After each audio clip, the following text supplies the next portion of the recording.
Hey guys, welcome to the City Rev Life Podcast. I'm your host, and with me is Pastor Craig. Hey everybody! And we're opening a new podcast series on Easter, on the Easter holiday, and just the idea, the heart behind this series is just understanding the holiday itself, how we celebrate it, its background, and I know speaking from the position of a believer, of a Christian, just our understanding of Easter is different from the culture's understanding of absolutely. Easter. And there's just different practices. There's an Easter bunny, there's chocolates, there's eggs, there's all these sorts of activities. And so what would it look like just for us as believers to go about and celebrate this holiday in light of how the culture has kind of established it? Does that make sense? It does. I think it's like something different for us as Christians, and it's always kind of weird for us because this is like the day for us, right? It's the day that we celebrate the resurrection of our Lord, and sometimes our holidays can just kind of become less about the Lord and more about these other things like I gotta get my kids chocolate that day, and for us we want to kind of see, well, where does that balance lie? So for some Christians, they can feel bad about it or unsure about it. Like, should I participate in maybe the cultural traditions of Easter, or should I, try to push these things away in my household and kind of focus on, what matters most? And I think it's a good question. I think it's something that people wrestle with personally, but also especially like a lot for like families, right? Like when you have kids and you got traditions that you're trying to keep up, and it's like, well, should I take my kids to the mall and take a picture with the Easter bunny? Like, is that okay? And so I think it's good for us to talk through. We wanted to kind of look at some of the celebrations and traditions of Easter, where they come from and where Christians kind of land on them. And one of the things that I think we really need to keep in mind and stay focused on is that Christians have been celebrating the resurrection of Jesus from the very beginning. This is a central celebration of our faith. The Bible mentions the Lord's Day, celebrating the Lord's resurrection. We have early Christian history of early Christians in the first century celebrating the resurrection of Jesus. But it even actually goes back further than that. Easter is really connected to Passover. It's really kind of like a Passover story, right? And so if you go back and maybe you've read the Passover story, maybe if you're listening to this, maybe you remember the Passover story from, maybe a kid's movie that you saw, or maybe when you were in Sunday school, right? Think back to Passover. The Israelites were in Egypt, and Moses was sent, and he was telling Pharaoh to let my people go, and Pharaoh wasn't having it. And so then God sent the plagues, right? Yeah. And so as he gets ready to send the final plague, he's going to send one of his angels over into Egypt, and they're going to take the lives of the firstborn sons. And so what he tells the Israelites to do is he tells the Israelites to go out and to sacrifice a lamb and paint the blood of the lamb over their doorstep, right? And this would be a sign and a symbol to the angel to pass over their homes so that death would not visit their homes. And so it takes place, it breaks Egypt. Pharaoh lets them go. He changes his mind later, but lets them go. And this kind of starts the Exodus. It starts the Israelites moving out of Egypt and on their way into the wilderness and eventually into the promised land. And so it's a very central story in the Jewish faith and for the Jewish people. And so they would celebrate it every year. They would have a Passover celebration, and they would remember that God passed over them, that death passed over them, God saved them and protected them and led them out of Egypt. So if you fast forward to the time of Jesus, it's actually around Passover and a Passover celebration that all the events of Easter take place. And so Jesus is crucified and then resurrects all during the Passover festival. So if you read the Bible, you read the New Testament, you read the Gospels, these Easter stories are happening around Passover. And so as Jesus is crucified and comes back from the dead, it all happens around Passover. And so early on, Christians would remember the death and resurrection of Jesus around the time of Passover because those two events are linked, right? And then we even see in Scripture that very quickly this idea came to form that the Passover lamb, that by the blood of the lamb, death passed over God's people, that becomes a strong symbol and a strong connection, like a foreshadowing, a picture of Christ. Mm-hmm. So Christians would look back at the story of Passover in the Old Testament and say, actually, this is a story that was pointing to Jesus. And they would call Jesus the true Passover lamb because it's by his blood that death passes over us, right? Yeah. That we don't have to die anymore, that we can have eternal life because of what Jesus did on the cross, paying for our sins and rising from the dead. And so Jesus becomes the true Passover lamb. Even 1 Corinthians 5:7 says it just straight up. He says, for Christ, our Passover lamb, has been sacrificed. So early Christians, there was a strong link between Passover and what we call today Easter, right? Mm. And so it becomes this celebration yearly for Christians around Passover time to also celebrate, remember the death and resurrection of Jesus. And in fact, around most of the world refers to Easter as Pascha or Pascha, right? It's like a form of this in different, like that's the Greek, Latin, and there's forms of it in different languages. So if you go to, France, it sounds like that. Modern day Greece, a lot of South America, Spanish-speaking countries call it something similar. But we, in the English-speaking world, refer to it as Easter. And then that's kind of tripped a lot of people up. And they're like, where does this come from? Like what's the origins there? And so that's where things get a little bit complicated for us. And that's where some of the controversy comes in. Yeah. That's where the YouTube shorts and the TikTok videos really start to jump off, and the conspiracy theories start to really come out, because it's like, Easter, where does Easter come from? Yeah. Right? That's the question. So just to make sure that I'm following what you're saying. Yeah. From the perspective and standpoint of a Christian, of a believer, tracing back just how Easter has developed, it's a moment, it's a day that we set apart to remember what Christ has accomplished on our behalf. Yeah, it's a day to celebrate the resurrection of Jesus, and that is inherently Christian. Yeah. That's deeply Christian, right? That's our thing. That's not pagan. That's not borrowed from other religions. That's not something that the culture has brought up. That's something that has started because of our faith, because of what Jesus has done, right? So it's like very good and holy, right? The controversies really come around Easter. Like, I think that word trips some people up. And so even today, there's some people who don't feel comfortable calling it Easter Sunday. They'll call it like Resurrection Sunday. Yeah. You've probably heard that. And so that it becomes kind of a problem. And the background of that is all the way back in like the 8th century. So like we're talking the 700s. There was a guy. He was a monk in England, and his name was the Venerable Bede. So I love that he's known as the Venerable Bede. Like, maybe one day you'll be the Venerable Jeremy. That's how people remember you. Wait, venerable or the venerable? Venerable, like honored, right? Like venerated, like. And so he is known as the Venerable Bede, and that's how he was remembered, because he was this great Christian monk in the 8th century, and he was in England and wrote a lot about English history and like German history and that Western European history. Got it. And so he writes in one of his books that Easter referred to a German pagan goddess, Astera.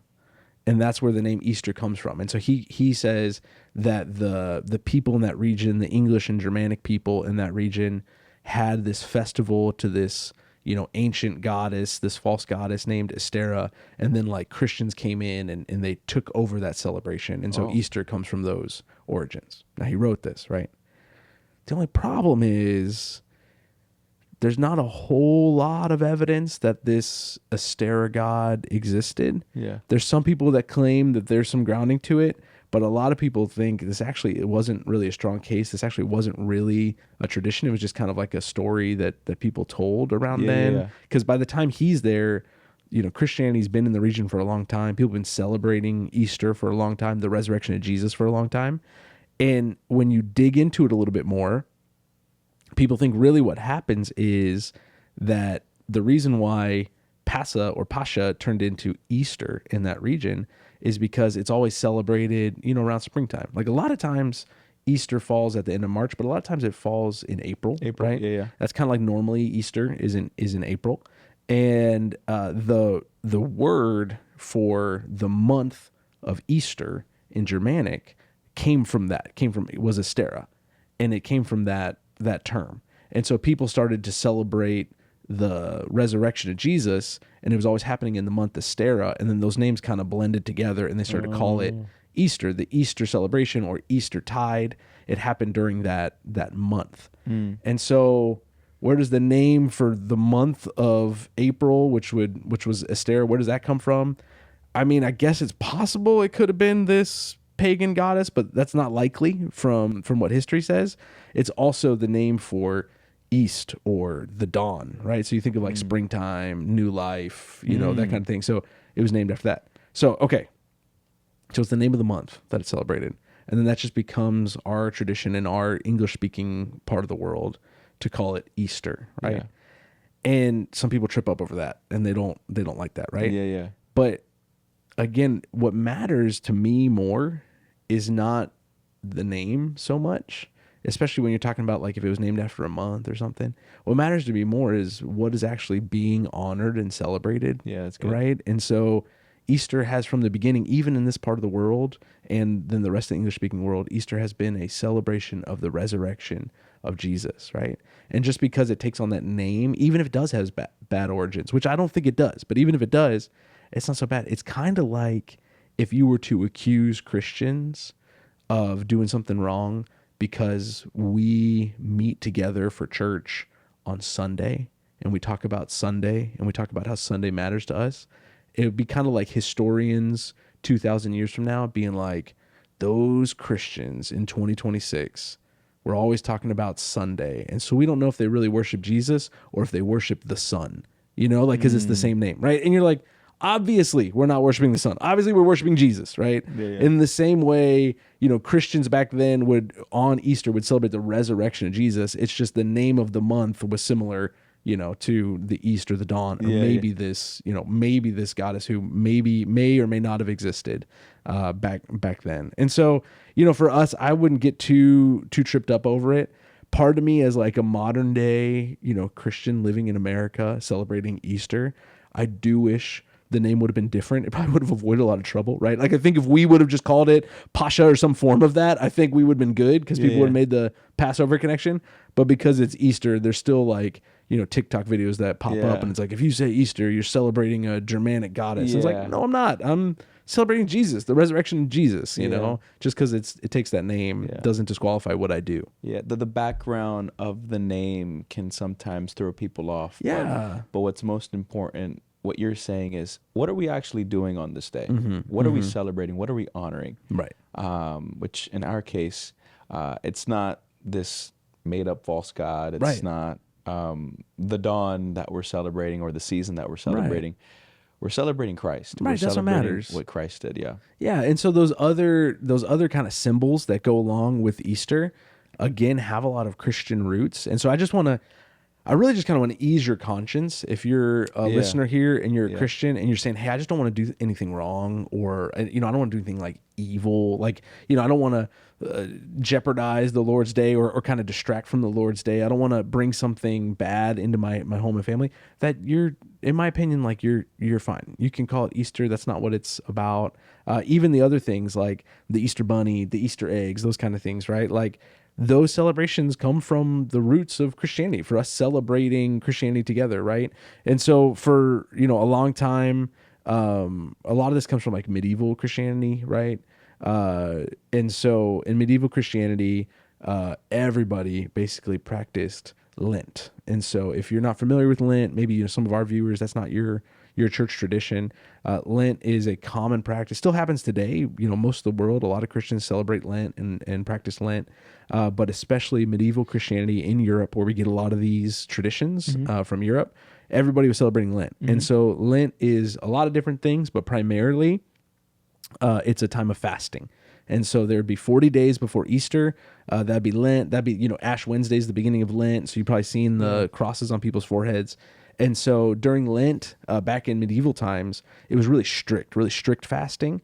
And so, you couldn't eat until a certain time of day, normally like 3 p.m, because that's when Jesus was crucified, right? Mm-hmm. And you had to, and even when you could eat, there were certain foods you had to refrain from. Mm-hmm. And so even today, a lot of people who practice Lent don't eat meat. That's like a common practice.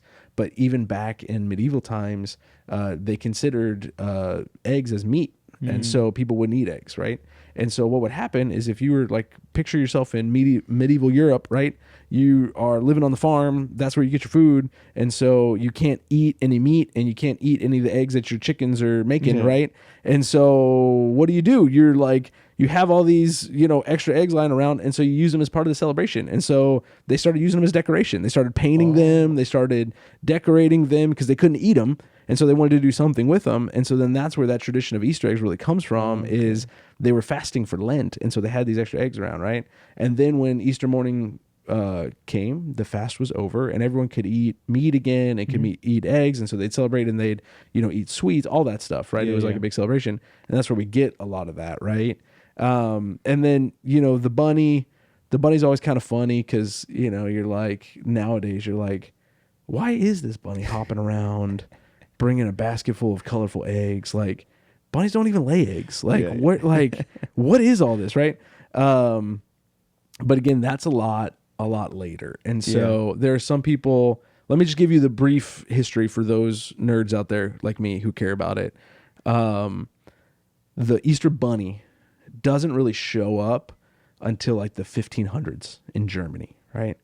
So anyone who's telling you this is like an ancient pagan symbol and celebration, like that's not what people were thinking of in the 1500s in a very Christian Germany when they started celebrating the Easter bunny. Like they're not thinking about pagan rituals, right? They're thinking about the Easter bunny. And so when the Easter bunny comes up, it's a Germanic practice.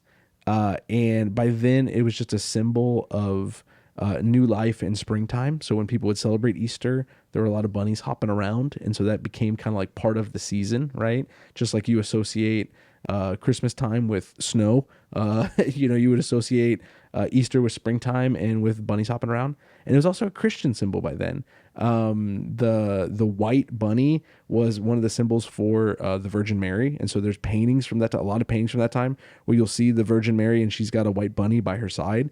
And so this became like a symbol of Easter. It was like a Christian symbol brought into it. And then what happened, and this is where we get a lot of this tripped up, right? If you go way past all this, so Christians are doing these celebrations, they've got Easter eggs, they've got Easter bunnies, they're celebrating the resurrection of Jesus for hundreds of years. And then you get to the 1800s. There's an author, a writer named Jacob Grimm. I don't know if you've ever heard of like the Brothers Grimm. They wrote fairy tales, like folklores. And so Jacob Grimm looks back and he looks at the Easter bunny and the Easter eggs, and he knows this story from our guy, the Venerable Bede, and he starts to make this folklore, write this story about how there was a Germanic god named Estera who would be celebrated with bunnies and eggs, and he writes this whole like folklore about German goddesses and makes this whole story up that sounds real good about how the Christians came in and they adopted these pagan cultures. But he writes this in the 1800s. Like Christians have been celebrating Easter for 1500 years now. And it's just a story that he wrote together and made up. He just kind of put some pieces together because he wanted to write a good story because he was an author and he was a storyteller. And then that people start to take that as truth and then start to question like, oh man, is Easter corrupted? And it's like, no, Easter's fine. Like you can love the Lord and you can call it Easter and you can have Easter eggs and, have Easter bunny decorate. Like it's okay. Like it's okay. There's nothing evil here. And so it's okay to do those things, Where I'd probably go with that if you're a listener or viewer,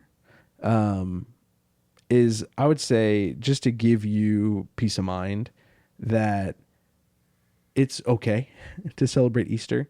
But if you've got some really, really strong convictions about it, that's okay too. You don't have to. I think there's freedom there. And the verse that comes to mind is in the book of Romans 14.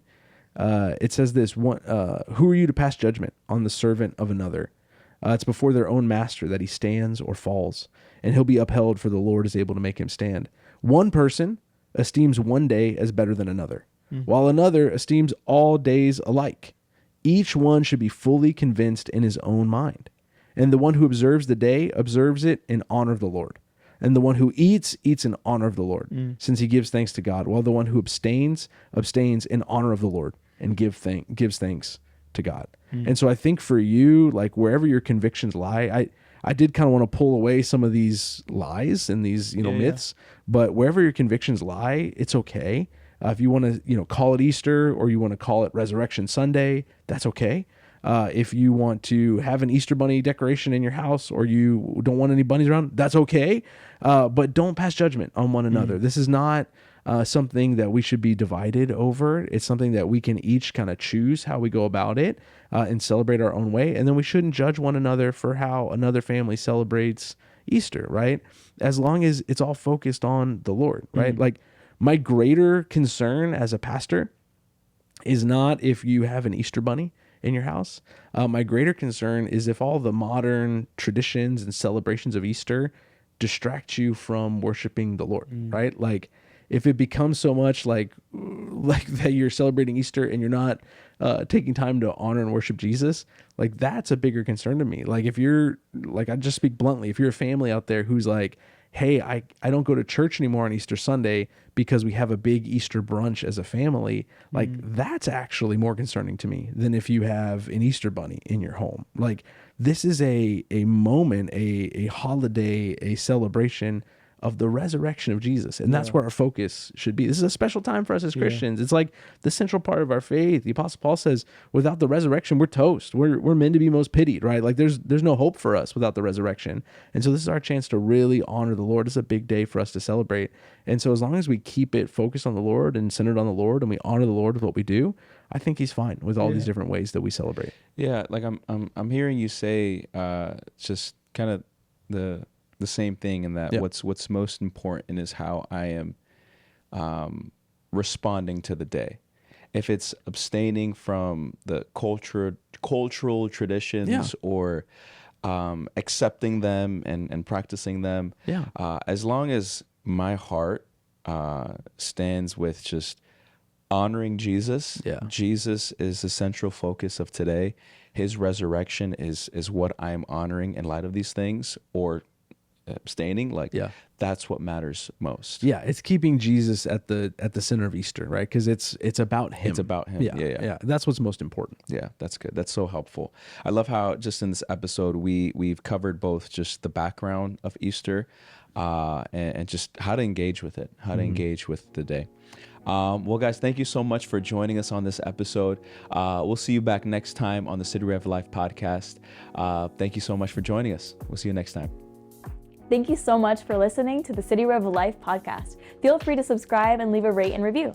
We love it when you share it with your friends on social media, so don't forget to tag us at cityrev.church. If you're interested in more resources, download our City Rev Church app and follow us on social media. Have a great day.